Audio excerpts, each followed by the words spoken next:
తెలంగాణ రాష్ట్ర ప్రజలందరూ కూడా తెలంగాణ ఆవిర్భావ దినోత్సవ శుభాకాంక్షలు.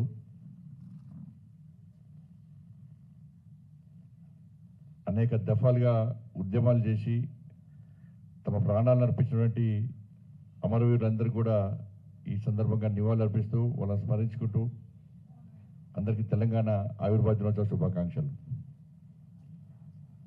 మనందరూ తెలుసు, చాలామంది దత్తాత్రేయ పెద్దలు, మనందరి నాయకులు, ప్రియతమ నాయకులు దత్తాత్రేయ గారు కానీ, బూర నరసింహగౌడ్ గారు కానీ, మహేశ్వర్ రెడ్డి గారు కానీ అనేక విషయాలను మనం ముందు చూడడం జరిగింది. అవన్నీ కూడా వాస్తవ విషయాలు. తెలంగాణ రాష్ట్రాన్ని సాధించుకున్నాం కానీ అనుకున్న తెలంగాణ రాష్ట్రాన్ని సాధించుకున్నామా, అనుకున్న ఆశయాలను నెరవేర్చుకున్నామా, అనుకున్న లక్ష్యాన్ని మనం చేరుకున్నామా అని చెప్పి ఇవాళ ఆలోచించుకోవాల్సిన పరిస్థితి ఇవాళ తెలంగాణ రాష్ట్ర ప్రజలది. తెలంగాణ రాష్ట్రం ఏర్పడక ముందు తెలంగాణ రాష్ట్ర పరిస్థితి ఏంది, తెలంగాణ రాష్ట్రం ఏర్పడ్డ తర్వాత ఏమైనా పరిస్థితులు మారినాయా అని చెప్పి ఒకసారి ఆలోచించాల్సిన విషయం ఆసనమైంది. సమైక్య రాష్ట్రంలో తెలంగాణ రాష్ట్ర ఆర్థిక పరిస్థితి ఏందో తెలుసు. తెలంగాణ రాష్ట్రం ఏర్పడ్డ తర్వాత మన ఆర్థిక పరిస్థితి ఏ విధంగా దిగజారిందో ఒక్కసారి ఆలోచించాల్సిన అవసరం ఉంది. మొన్నటిదాకా 10 సంవత్సరాలు బీఆర్ఎస్ పార్టీ పాలన, 2.5 సంవత్సరాలు కాంగ్రెస్ పార్టీ పాలన. బీఆర్ఎస్ పార్టీ పాలనలో పేన మీద ఉన్నట్టు ప్రజలు భావించారు. కసితోని ఓట్లేసి కాంగ్రెస్ పార్టీని గెలిపిస్తే ఇవాళ ప్రజలందరూ పొయ్యిలో పడ్డట్టు భావిస్తున్నారు. వాళ్ళు ఏదో కడుపు తీసుకుంటే కాళ్ళ మీద పడ్డట్టు ఇవాళ తెలంగాణ రాష్ట్ర ప్రజల పరిస్థితి ఇవాళ కుక్కర్ చెప్పిన విస్తరిగా మారిన విషయం వాస్తవం. ఇవాళ 10 సంవత్సరాలు తెలంగాణ రాష్ట్రాన్ని సాధించుకున్న తర్వాత 10 సంవత్సరాలు బీఆర్ఎస్ పార్టీ ఈ రాష్ట్రాన్ని పాలించింది. కేవలం ఒక కుటుంబము ఆదాయం పెరిగింది తప్ప ఏదో చీమలు పెట్టిన పుట్టలో పాము జొరినట్టు కేసీఆర్ కుటుంబం ఇలా తెలంగాణలో జొర్రి, ఉద్యమకారుల రూపంలో ఇలా తెలంగాణలో జొర్రి ఇవాళ తెలంగాణ రాష్ట్రాన్ని ఏ విధంగా దోసుకున్నారు, ఏ విధంగా లక్షల కోట్ల ఆస్తులు సంపాదించుకున్నారో ఇవాళ తెలంగాణ రాష్ట్ర సమాజం ఆలోచించాల్సిన అవసరం ఉంది. తెలంగాణ రాష్ట్ర బిల్లు పెట్టిన సందర్భంలో ఆ రోజు పార్లమెంటు సభ్యుడిగా ఉన్న కేసీఆర్ అనే వ్యక్తి పార్లమెంటు రాకుండా ఇలా ఫామ్ హౌస్ గా పరిమితమైన విషయాన్ని ఒక్కసారి తెలంగాణ సమాజం గుర్తుంచుకోవాలి. తెలంగాణ ఉద్యమ సమయంలో పార్లమెంట్ లో జరుగుతున్న ఉద్యమంలో కానీ, పార్లమెంట్ లో బిల్లు ప్రవేశపెట్టినప్పుడు కానీ ఏ రోజు చర్చలో కేసీఆర్ పాల్గొనలేని విషయాన్ని ఒక్కసారి గుర్తుంచుకోవాలి. దొంగ దీక్షలు చేసి ఇవాళ ప్రజలను నమ్మించి మోసం చేసి కేవలం కేసీఆర్ కుటుంబం లాభపడ్డది. ఇలా అధికారంలోకి వచ్చిన తర్వాత ఏ ఒక్క హామీని నెరవేర్చకుండా తెలంగాణ రాష్ట్ర ఆర్థిక పరిస్థితి ఏ విధంగా దివాలా తీసిందో తెలంగాణ సమాజం గుర్తుంచుకోవాలి. ఇవాళ బీఆర్ఎస్ పార్టీ ఆ విధంగా చేసిందని చెప్పి కసితోని ఇవాళ కాంగ్రెస్ పార్టీకి ఓటేస్తే ఇవాళ కాంగ్రెస్ పార్టీ తెలంగాణ రాష్ట్రాన్ని ఏ విధంగా దోచుకుంటుందో ఒక్కసారి ఆలోచించాలి.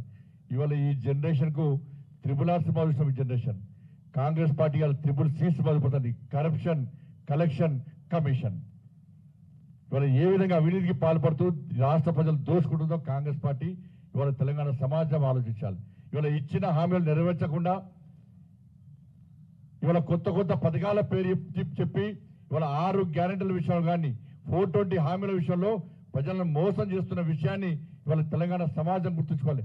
2,500 రూపాయలు మహిళలు ఇచ్చే విషయంలో కానీ, 4,000 రూపాయలు మన తాత అమ్మమ్మలకు ఇచ్చే విషయంలో కానీ, స్కూటీలు ఇచ్చే విషయంలో కానీ, తులం బంగారం ఇచ్చే విషయంలో కానీ, ఉద్యోగాలు ఇచ్చే విషయంలో కానీ, డిఏల విషయంలో కానీ, పంట కొనుగోళ్ల విషయంలో కానీ, ఇవాళ నిరుద్యోగ వృద్ధి విషయంలో కానీ, విద్యార్థి భరోసా విషయంలో కానీ, ఇండ్ల విషయంలో కానీ, ఉపాధి విషయంలో కానీ ఇవాళ అన్ని వర్గాల ప్రజలను వంచి మోసం చేస్తున్న పార్టీ ఇవాళ కాంగ్రెస్ పార్టీ అనే విషయాన్ని ఒకసారి మనం గుర్తుంచుకోవాల్సిన అవసరం ఉంది. ఇవాళ 6 గ్యారెంటీల అమలు విషయంలో పూర్తిగా విఫలమైన కాంగ్రెస్ పార్టీ పట్ల ఇవాళ ప్రజలు చీదరించుకుంటున్నారు, అసహించుకుంటున్నారు. ఇలా కోపంతో రగిలిపోతున్న విషయాన్ని ఇవాళ భారతీయ జనతా పార్టీ కార్యకర్తలు గుర్తుంచుకొని గ్రామానికి తిరిగి ఇలా భారతీయ జనతా పార్టీ ఒక సందేశాన్ని నరేంద్ర మోడీ గారి యొక్క నాయకత్వాన్ని బలపరిచే విధంగా ముందుకు పోవాల్సిన అవసరం ఉంది. ఇవాళ ముఖ్యమంత్రి గారు కేవలం హామీలకే పరిమితమై ఇవాళ కనీసం కేంద్రం ఇచ్చే నిధులను ఇవాళ వాడుకునే పరిస్థితిలో కాంగ్రెస్ పార్టీ ప్రభుత్వం లేదు.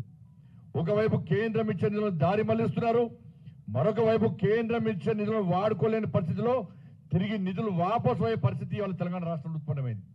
ఎందుకంటే పేరు కోసం తాపత్రయపడుతున్నారు.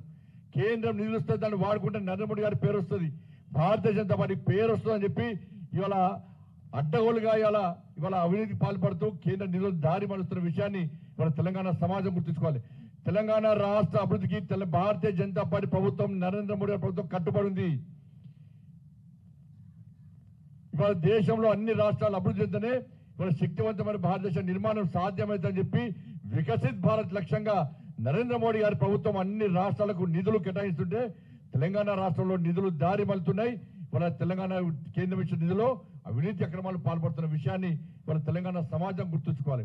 వాళ్ళు అనేక నిధులు దారి వాపసు పోతున్నాయి. వాళ్ళు మ్యాచింగ్ గ్రాంట్ ఇస్తలేరు, భూసేకరణ చేస్తలేరు. కానీ కేంద్రాన్ని విమర్శించడమే ఇవాళ పనిగా పెట్టుకున్నారు. అస్తమానం ఇవాళ 24 గంటలు కేంద్రాన్ని తిట్టడమే. ఇవాళ రాష్ట్ర ప్రభుత్వం తెలంగాణ రాష్ట్రం అభివృద్ధి చెందాలంటే కేంద్రంతో సమన్వయం పాటించాలి. ఒక మంచి ఆలోచనతో ముందు ప్రయత్నం చేయాలి.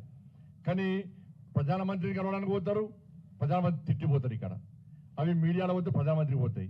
కేంద్ర మంత్రులు కలవడానికి పోతారు, కేంద్ర మంత్రులను విమర్శించి ఇష్టానుసారంగా శాపనార్థాలు పెట్టి కేంద్ర మంత్రులను కలుస్తారు. ఏ విధంగా నిధులు వస్తాయి? ఇవాళ సిగ్గుండ రాష్ట్ర ప్రభుత్వానికి ప్రతి సంవత్సరం కూడా పంట కొనుగోలు సందర్భంలో ముందుగా పంట వేసుకునే సందర్భంలో కేంద్ర ప్రభుత్వం అన్ని రాష్ట్రాలతో ఒక సమీక్ష నిర్వహిస్తుంది. ఒక సమీక్ష నిర్వహించి ఈ సంవత్సరం మీ రాష్ట్రం నుంచి ఎంత ప్రొక్యూర్మెంట్ అవసరం ఉంటుందో కేంద్ర ప్రభుత్వం నివేదికలు ఉంటుంది. ఆ నివేదికల ప్రకారం కేంద్ర ప్రభుత్వం కొనుగోలు ప్రారంభిస్తుంది. కానీ దీన్ని పడుచుకోకుండా రాష్ట్ర ప్రభుత్వం ప్రణాళిక లేకుండా కొనుగోలు ప్రారంభించకుండా ఇవాళ కేంద్ర ప్రభుత్వం కొంటలేదు, కేంద్ర ప్రభుత్వం కొంటలేదంటే కేంద్ర ప్రభుత్వం కొంటుందా స్పష్టం చేయండి. కేంద్ర ప్రభుత్వం కొంటలని చెప్పి లేఖ రాయండి. ఇవాళ కేంద్ర ప్రభుత్వం కొనుగోలు కొనకుంటే రాష్ట్ర ప్రభుత్వం రూపాయి బిల్లు లేదు మీ దగ్గర. రోజువారీ కార్యక్రమాలకే ఇవాళ మీకు అది అద్దెకెత్తలేదు మీ దగ్గర. ఇవాళ డిఎల్ ఇస్తలేరు, పిఆర్సీ అమలు చేస్తలేరు, ఉద్యోగాలు ఇస్తలేరు, నిరుద్యోగ ఇస్తలేరు, 6 గ్యారెంటీలు అమలు చేస్తలేరు. మీ ప్రభుత్వం నడవడమే కష్టం. ఇక్కడ ప్రభుత్వం నడవడం కష్టం, కానీ ఢిల్లీకి మూటలు అప్పయ్యడం మాత్రం సక్సెస్ అవుతుంది కాంగ్రెస్ పార్టీ ప్రభుత్వం.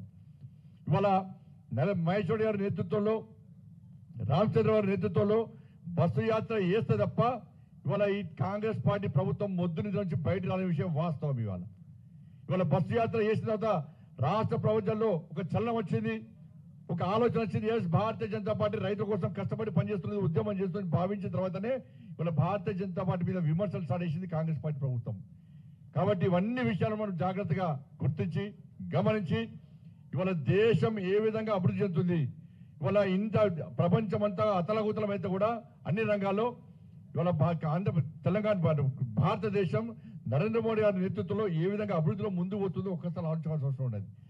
ఇచ్చిన హామీలను ఎక్కడ కూడా విస్మరించకుండా చిట్ట చివరి వ్యక్తి వరకు కూడా కేంద్ర ప్రభుత్వ సంక్షేమ పథకాలు చేరుతున్న విషయాన్ని ఇలా తెలంగాణ రాష్ట్ర సమాజం ఆలోచించాల్సిన అవసరం ఉంది.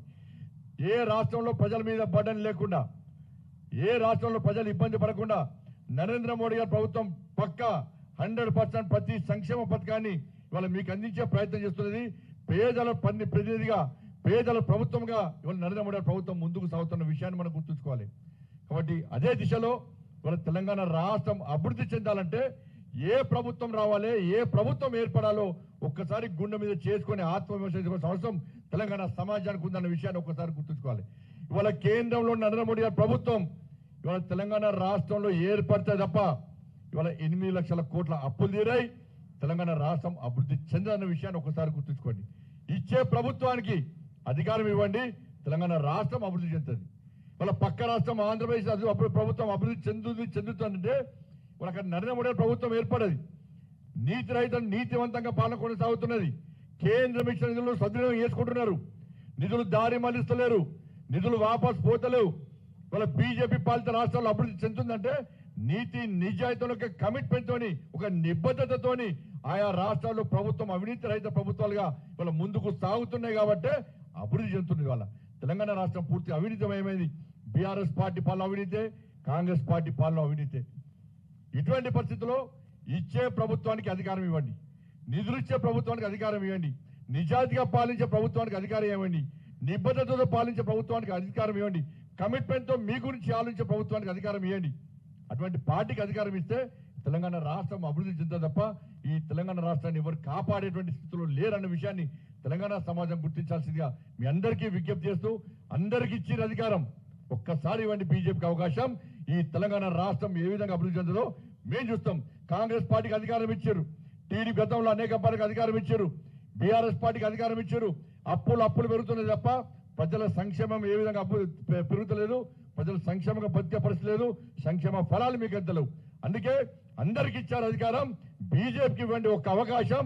తెలంగాణ రాష్ట్ర అభివృద్ధి ఏందో నరేంద్ర మోడీ గారి నాయకత్వంలో భారతీయ జనతా పార్టీ ప్రభుత్వం మీకు చేసి చూపదని చెప్పి ఈ సందర్భంగా తెలంగాణ రాష్ట్ర సమాజానికి విజ్ఞప్తి చేస్తూ రాష్ట్ర ముఖ్యమంత్రి గారు మళ్ళొక్కసారి విభేదాలు సృష్టించి ఇవాళ లబ్ధి పొందే ప్రయత్నం చేస్తున్నారు. ఎందుకంటే 6 గ్యారెంటీల అమలు విషయంలో ప్రజలు, కొనుగోళ్ల విషయంలో ప్రజలు ఇబ్బంది పాలించడానికి ఇవాళ యుద్ధం చేస్తామని చెప్పి అలా ప్రకటిస్తున్నారు.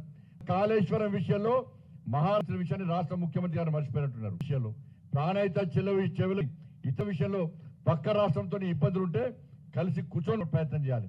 ఈ రాష్ట్ర ముఖ్యమంత్రి చేయడట కిషన్ రెడ్డి గారు పట్టించుకుని సాధనైతలని చెప్తే మేమే ముందుకు వస్తాం, కిషన్ రెడ్డి గారు ముందుకు వస్తారు. సంబంధాలు ఏర్పరచుకొని అభివృద్ధి రాష్ట్ర అభివృద్ధి లక్ష్యంగా ముందుకు వాళ్ళ పక్షాలతో గిల్లి గజ్జాలు పెట్టుకొని మళ్ళీ ఒకసారి తీసుకొచ్చి దాని ద్వారా రాలే. ఇది మంచి పద్ధతి కాదు. మహారాష్ట్ర ప్రభుత్వం పక్క సహకరిస్తుంది. అన్ని రాష్ట్రాల ప్రజలు లాభం, అన్ని రాష్ట్రాల ప్రజలు సుఖ సంతోషాలు జీవించాలనేటువంటి ఆలోచన విషయాల్లో రాష్ట్ర ప్రభుత్వానికి సాగం. పక్క రాష్ట్ర అభివృద్ధి మేము ఉన్నాం, నిధులు ఇచ్చేది మేమే. కేంద్ర ప్రభుత్వం నిధులు లేకుంటే లేదు. కేంద్ర ప్రభుత్వం సంక్షేమ ఇతర సంక్షేమ పథకాలు అమలు చేసే పరిస్థితి లేదు. కాబట్టి మళ్ళీ అప్పీల్ చేసి బీజేపీకి ఇవ్వండి అవకాశం. అభివృద్ధి మేము చూపడతాం. తెలంగాణ ఏ విధంగా అన్ని రాష్ట్రాల్లో అగ్రంగా ఉండే విధంగా చూపడతామని చెప్పి ఈ సందర్భం తెలంగాణ రాష్ట్ర ప్రజలందరూ కూడా ముగిస్తున్నాం.